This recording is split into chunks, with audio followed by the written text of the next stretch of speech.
Hello everyone and welcome back to Sunsaw Gaming. So today we have holding Alpenstadt.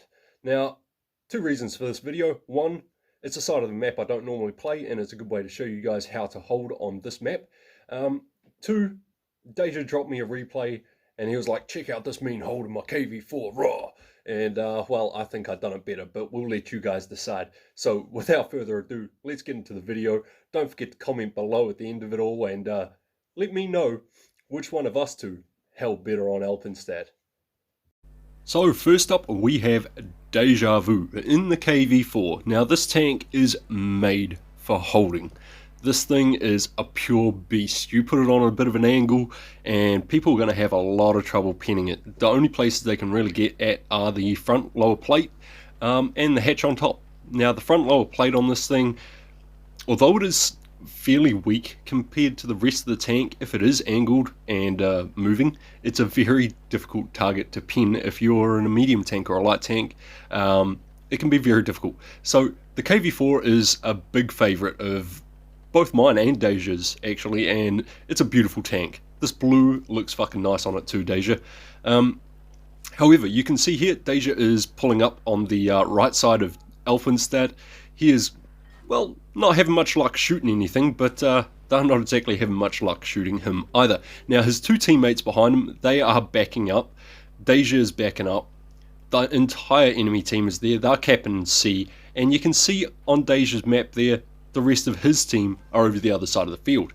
So this is where it gets interesting. Deja's just going to hop into that very, very standard side scraping position of a KV4.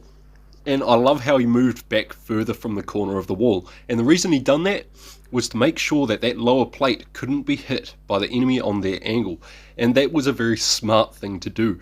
Any good KV4 driver knows the angles on this tank. Now you just saw that light tank fly past there. He did try to take a shot at the Annihilator, sorry. And the Annihilator is going to fire a few back at him in return for that little stint he just pulled.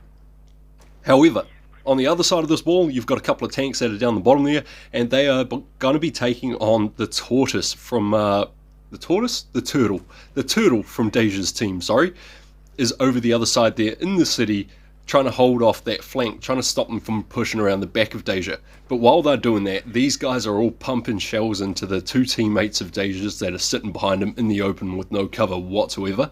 They're basically just working with the depression of the terrain there. You know, the little slope that they've got behind them is what they're going hull down behind, and they will not survive this. There is just too many guns for them to actually be effective. So this hold really does come down to Deja and this KV4 just holding this section. Now you can see he's coming around here. He's not going to worry too much about the mill. He is on a good angle there to get a bounce. Now even on that height elevation, that shell should have gone through that. Emil did not aim his shell properly, and well, that's missing in an autoloader is not something you want to do.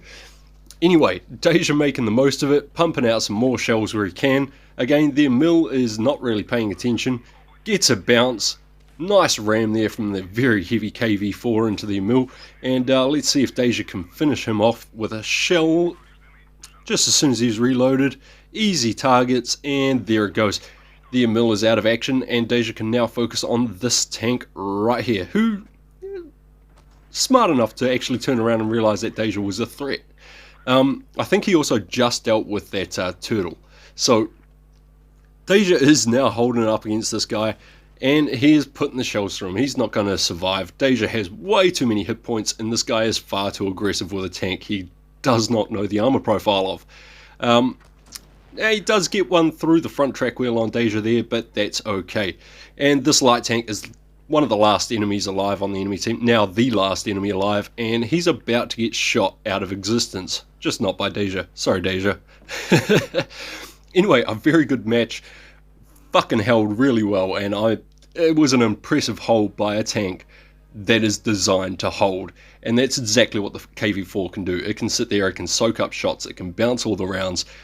He gets 3,492 damage, 1,800 damage blocks, gets the ace mastery. A stellar match there by Deja. But did he do a better hold on Alpenstadt than I did? Let's find out. Now, to do a who held it better video, I can't drive the KV4 like good old Deja there. No, I got to step up my game. I'm going to be driving the WZ 120 GFT, and I mean, this thing, it's a beast in its own right. It doesn't have the armor of the KV4, but it is a beast in its own right, and you're going to see exactly why here. Now, I had to drive this thing just to beat Deja on this who held it better, and I do not mean Deja's Borget. Just purely because, well, I reckon I can do a better job in a tank that's got less armor. This is not so much about the armor as it is about the armor profile. And you can see we're coming out to the same side as Deja did in his KV4. We do have the team supporting us. They are pushing forwards. Now, only 2 of my team have gone out to the left side of the field, but we do have a couple of guys that are just hanging back. These guys here all stop. I'm not done. That's not where I'm going to hold. I'm not going to sit back there and hold with those guys. I'm going to push right up here, right into the front ranks of the enemy, and we're going to get in this little dip. This is where we're holding. And I mean, if you're in a tank with angles like this thing has, this little dip right here can be impressive. And you're going to see it. I'm making all the moves, getting all the wiggles and the bounces. Now, unfortunately, I do have a Amex 5100 up on the side of me there, and that's a pain. But we get at least 1 bounce from him out of the 3. He's on a reload now, so we're just going to put a shell into him and then focus back on the other tanks that can shoot us.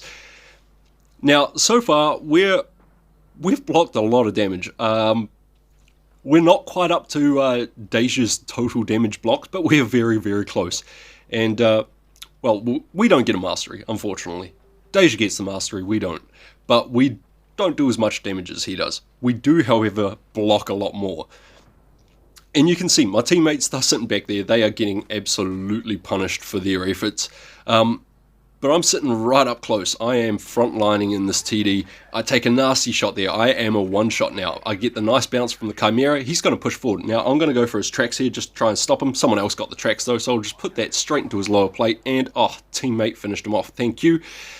And we take an HE. We are now down to nothing for hit points, but we're getting all the bounces from these other guys.